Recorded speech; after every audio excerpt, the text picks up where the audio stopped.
Welcome, Husker fans. Thank you for tuning in to Big Red Radio, the Husker Talk Show. I am your host, Caleb Jenneret. Next to me, as always, is my co-host, Zach Jenneret. Today, we're going to talk a little bit about the Michigan game, a little bit about what's going on around Dylan Raiola, and a little bit about the rest of the season as well. But make sure you subscribe to the channel, hit the bell so you never miss an episode, like the video, leave a comment down below your updated record prediction for Nebraska. Make sure you follow all the socials in the description. That's where you're going to get your extra content. But yeah, Zach, how you doing? Better. I think after the game it was kind of a gut punch, but having time to reflect, I think there's good things to take away from it. I think there's obviously, things to work on as well. But one thing that I look at is like 4 years ago in that same week, I guess probably would have been week 3, but 4 years ago from that day, we lost to Georgia Southern. And so, I mean, that's really not that long ago that we were losing to a group of 5 team, maybe, probably at a better level than Akron. But at the same time, one we should have beat, 42-7 or 42-10. And we lost to them, right? And then like 2 years ago, we lost to Michigan. 40-some-7. Like, right. Yeah, that was national championship team, but realistically, like, this is a good Michigan team. You can definitely see the growth year by year. Yeah. My least favorite thing is the Husker fans. They're just like, well, season's over. It's completely out, right? That's right. I can't stand that. Yeah. Sorry, my light went out. Yeah, and I kind of want to talk about, like, there's a balance, right? I think you need fans to be a little bit irrational. I mean, we're irrational, and I could admit it. Like, preseason, saying we're going to go 11-1, I knew in the moment that was irrational, but it was like, I'm just buying in so much. And like, that's what holds college football together. Like, you don't want people in the stands. I know it for myself. Like, I'm in the stands, a call goes against Nebraska. I'm the person who's going to be like, I watch the screen. If I agree with the call, I'm like, yeah, they're probably right. Like, you need fans around. Like, no matter what the screen looks like, you need them to say, no, that's not how it's going to work. Nebraska should get the call. The other team did something wrong. You need that.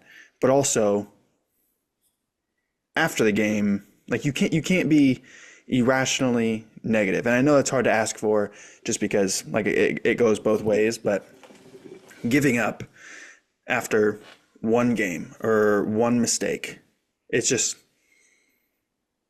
not good. Like, you can't do that, because then you're setting yourself up to be disappointed and disappointed and disappointed over and over and over again, because realistically, Nebraska's not going to win every single game. They're not going to look good in every single game. So we're going to talk about positives. We're going to talk about negatives about the game. Obviously, it's been a while since the game, so we're going to do just a quick little preview, or not preview, but review it, talk about what it might mean for the rest of the season, but we're not going to go in depth. But the season's definitely not over. And I think there's some narratives going around about certain aspects of this Nebraska team that are just super exaggerated, just because, they know what's going to happen. They know what's going to happen when you put out a take about Nebraska. They know fans are going to get riled up.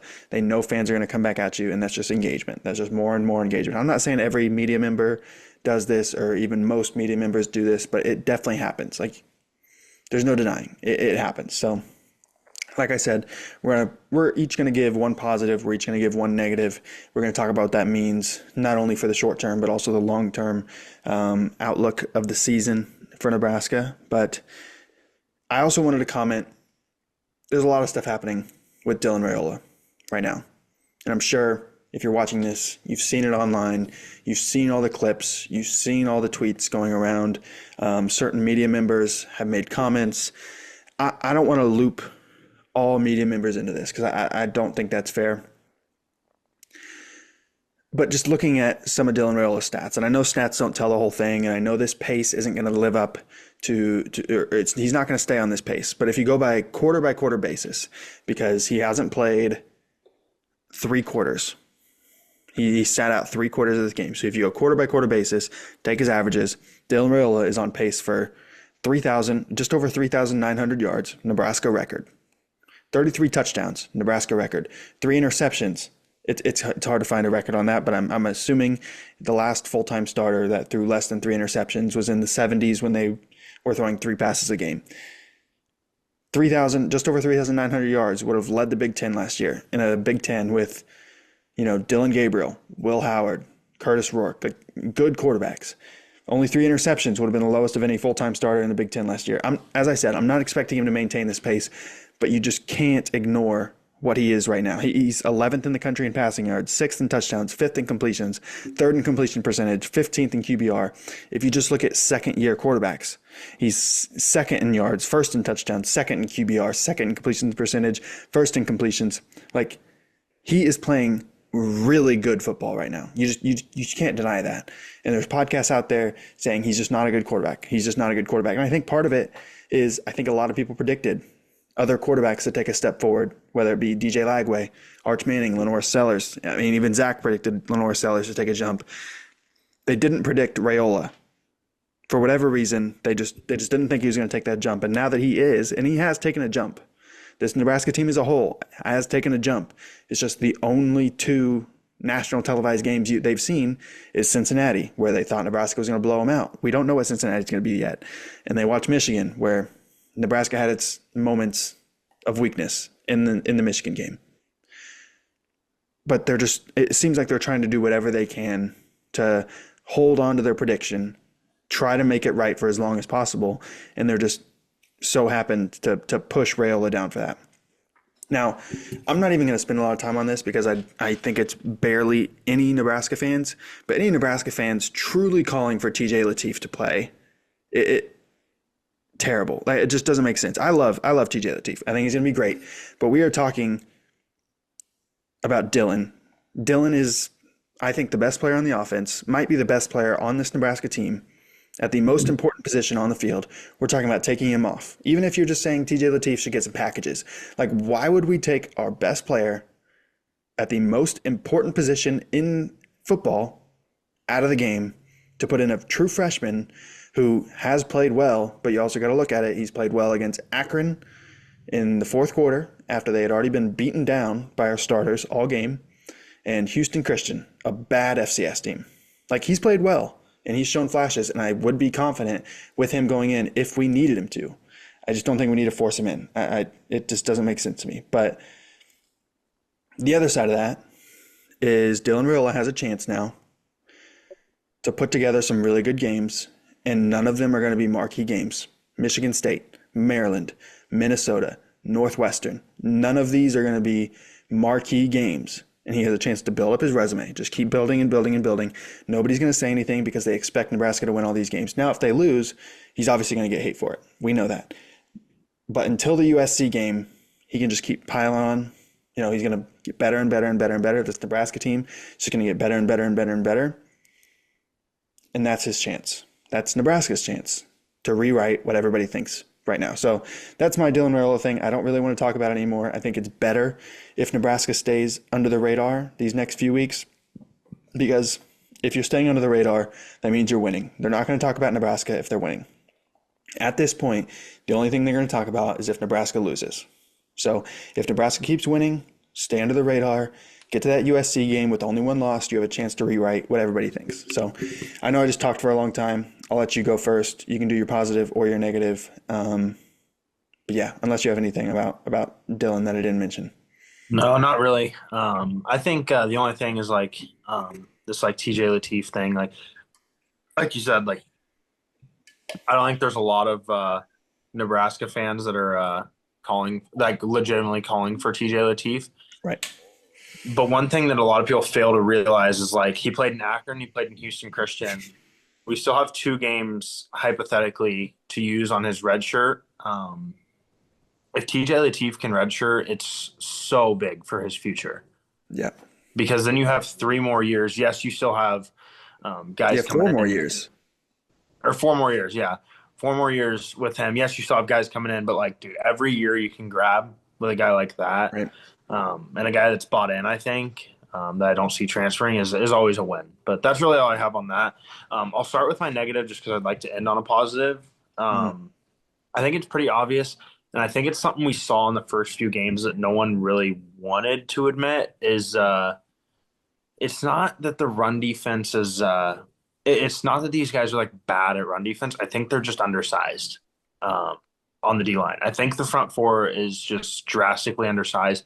One thing that I saw, like just watching the game in person, was just how big this Michigan O line looked compared to our front four. Which, yes, Michigan always is going to put out a bunch of big guys. Like you look at like Taylor Lewan, right? Like that's a classic example of a very big guy that Michigan will put out on the O line. They always have guys that look like that versus our, four. It's not that our four is bad. I think Van Poppel's very good. I think Winery's very good.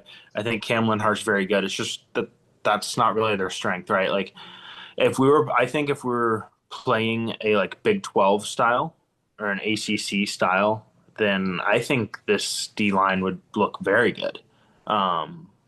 But it's this style that we're playing in this Big Ten it's going to be a little rough. The good thing is I don't think we see another run game like that until Penn State. Michigan State, no. Maryland, no. Rutgers, probably not. I don't even think USC, probably not. Yeah. USC's got a I good back, but I don't think USC they has good have the back. I just don't think complete they have run the game. Right. right. I don't think they have the old line that Michigan Yeah. has. The only other one I would be scared of is Iowa. Yeah, But Minnesota that's a whole worries me a little nother bit, but Minnesota a little bit, but like Iowa, and that's a whole nother thing with Iowa. But yeah, I think the D line's undersized, which like I said, I think it's one thing that we saw like in Cincinnati, but like no one really wanted to say it. We even saw it a little bit in Akron, but no one really wanted to say it. And then now we see it, and it's like it's glaring, right? So that would be my one negative, but it's one that I don't think we can really change right now, unfortunately. yeah. So what I want to say about that before I get to my negative, I think honestly that the D line, I'm not really counting the Houston Christian game because that's just not fair, but I think the D line played their best game against Michigan. I think they did enough to stop the run. I think the biggest issue was tackling with I our agree. linebackers. Like you have Michigan in what, four third downs on that last drive, and Yeah, every single time somebody missed a tackle. When if they would have stopped them, Nebraska would have got the ball back with a chance to tie the game, and that's exactly where you want Michigan. Like you can say all these things, and it's just the narrative going around. Like Nebraska got pushed around, Nebraska got, Bryce Underwood just didn't have to throw the ball. Like that's just not true. Like yes, Michigan was better up front than Nebraska. That's true, but it's not like they just like Biff Poggi saying that they dominated Nebraska physically like that. I yeah. truly just I I don't think truly just so. don't think that happened. I think they're bigger and they were in better spots, and Nebraska's D line didn't make like a lot of game stopping plays. But it's also like we need to tackle better. Like on Justice Haynes' touchdown run, 75-yard touchdown run, we had a safety right there ready to make the tackle. And you see it, and it's not the entire thing. Like explosive plays win the game. But if you take out explosive plays and you go down to success rate 1v1, Nebraska played the better game statistically. It's out there. The stats are there to back it up. Success rate was better with Nebraska. Obviously, Michigan won the game. Michigan deserved to win the game. They played better overall. I'm just saying everything's not lost. Like we make a few plays here and there, that game can get flipped. And everyone's saying, the score wasn't as close as the game wasn't as close as the score made it out to be. Like maybe, but like Nebraska had a chance to win that game. If Nebraska stops them once on third down on that last drive, they have a chance to tie the game, and then you don't know what happens. Even if Right. even if you get that onside kick, like I know that's asking a lot, but you get that onside kick. The way the offense was moving the ball, you can't tell me that Nebraska wasn't going to score and take Right. the lead. Like Nebraska had every chance to win that game. That's not as big of a mismatch as people are making it out to seem. So that's what I have to say. My biggest negative is pass protection on the edges. Like that was glaring to me. Because I truly think the run defense can get better. I think it comes down to execution. I think it comes down to tackling more than it comes down to our players on the D line. I don't see, like, yes, you can put Elijah Pritchett in at left tackle, and that improves probably just pass blocking right there. But the first play he was in, he false started. Like that's been his problem all year. You can't just throw him in there and expect everything to get better. Like the discipline, just not there. I think he's a better pass blocker, but if they trust Gunnar Gatula in that spot to execute down to down to down, I trust the coaching staff. It's just tough to trust him after what we just saw. And on the right side, Teddy Prohaska, I mean, that was bad. Like it was really bad. And I know Michigan has really good edge rushers. I don't think we'll see edge rushers like that until the Penn State game. But you just can't. It's just tough for me to bank on that, because who knows? Like Maryland has a really good edge rusher. USC is going to have some really good athletes that can get to the quarterback. Like it's a weakness, and it just so happened to be Michigan's biggest strength, I think. So that hurts. It hurts, and Dylan was running away the entire game. And something I'm not going to sit here and think Dylan's perfect. Like I think he held onto the ball a little bit too long sometimes, but it's tough. When you're asked to make so many plays, because also the run game's not doing well. And that's a whole nother thing. I think that can be fixed. I don't think it's going to be as big of a problem as it was on Saturday. But it's just, you're asking him to do so much. It's tough to nitpick things that he could have done differently. So yeah, my biggest negative is definitely the pass blocking on the edges. I think our guards held up well. I don't think a lot of pressure came in through the middle. There was definitely some, but I think the edges was obviously the biggest problem. And then I'll just say my positive. Well, I'm already saying it. My biggest positive is I think that the pass defense is real. I think Michigan, although their receivers aren't the best, I think couldn't really do anything besides schemed up open routes. Like Michigan started 0 for 6 on third down. That's not nothing. Like that's really, really good. That means you're forcing them into positions where they have to throw and they cannot complete the throws that they're trying to make. Yes, Michigan dropped some passes, but the pass defense was there. Like they were knocking plays away too. And then third down the rest of the game, they finished, they were 1 for 8 going into that last drive. And then obviously we just had some tackling things, but the pass defense is real. And that's going to show up against these really good opponents with Michigan State. That's going to show up. That's going to need to show up. USC, I think that's going to make that game very interesting because we know what USC wants to do. So going forward, I trust our pass defense in full because I know that's real. They need to come up. They need to make more tackles, but I trust our defense stopping the pass.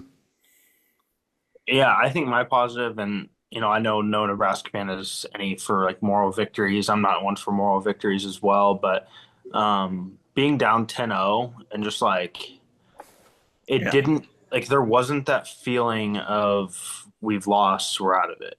I know I don't know if you remember. I know you were there, but Iowa would have been a few years ago. Hang on. Iowa would have been a few years ago. I think we were winning at the time. We got a punt blocked, and even winning, it was almost like we knew that the game was essentially over, right? And so you could tell in games like that, or games like the Michigan one a few years ago, or there's a slew of games that you could tell like, it's over. The whole stadium lost hope, the team lost hope, but like this one just didn't seem like that. They battled back. They tied it up at half, and at half, I was like, hey, I truly think a couple things here and there, we can go out and win this game. We battle back again. We almost tie it up. I'm like, dude, I still think we can go win this game. Down until essentially when I knew we had to kick an onside, I still thought like, hey, I still think we can go win this game. Even after they recovered the onside, like we could have stopped them. We could have got the ball back. Like right. I had hope until they got that first down. Right. But yeah, like To have like that hope against a team like that, like yeah, Peel had Michigan rated at like 23. I don't know, like I think that's a top 20 team. I think if played right, that's a top 15 team. Um, And they're going to get better. Bryce Underwood's going to get better throughout the year. right, like that actually is with that win, like this actually could be a sneaky playoff team. Um, wait, do they have because they have just one loss, right? Not two. Yeah, they have one loss. Right, one loss, like maybe another loss to Ohio State. That's a two-loss team that I mean could be striking at the playoff, and we were right there with them for every step. And obviously, we're going to get better as well. Like, yeah, Michigan's going to get better, but we're going to get better as well. Um, so I feel like this team in November is going to be scary. Yeah, for sure. No, I definitely think like, and you can just tell. Like Matt Rule said it. He said, in years past, you kind of just do the whole like, oh no, it's happening again. And this year, it's like, okay, let's just go respond. Like you even saw it with Dylan in the press conference. And I know, what else are you gonna say, right? But it's like, he's like, don't count us out. Like we're gonna come back and we're gonna. Right. He said we're gonna do something scary, but like, I fully believe like this season's not over. Everything that we thought Nebraska could accomplish is still within reach. Like Nebraska goes out and beats USC, even if they lose to Penn State. A 10-2 Nebraska team is in the playoff. So I'm not saying I think that's going to happen or that's realistic of happening, but I'm just saying everything that we thought this Nebraska team could be is still out there. Like one loss to a good Michigan team, maybe not a great Michigan team, but a good Michigan team, it doesn't change that. So, yeah, definitely. I have hope. I'm not gonna say I have as much hope, but like the hope's not gone. Like the season's not gone until we lose. Even if we lose, even if we go 8-4, like we have a chance to go 9-4. That's an improvement. Like I'm not giving up on this at all. This team is a good team. This team's gonna get better. Like I truly believe in the coaching staff to make the adjustments, to push these players, and I believe in the players to have enough fight and have enough want to get better. So I think they're gonna be fine. You got anything else before we sign it I off? don't. So we're not going to predict the rest of the season on this episode. We'll probably do that in the next bye week. We'll give the rest of the season predictions. I just think it's way too early. We don't know enough about any of these teams, including Nebraska. So, yeah, we'll be back next week to preview the Michigan State game. But, yeah, make sure you subscribe to the channel, leave a like, hit the bell, comment down below your rest of the season record prediction. We want to hear what you want to say. But, yeah, subscribe, leave a like, as I said, follow all the socials. Go Big Red.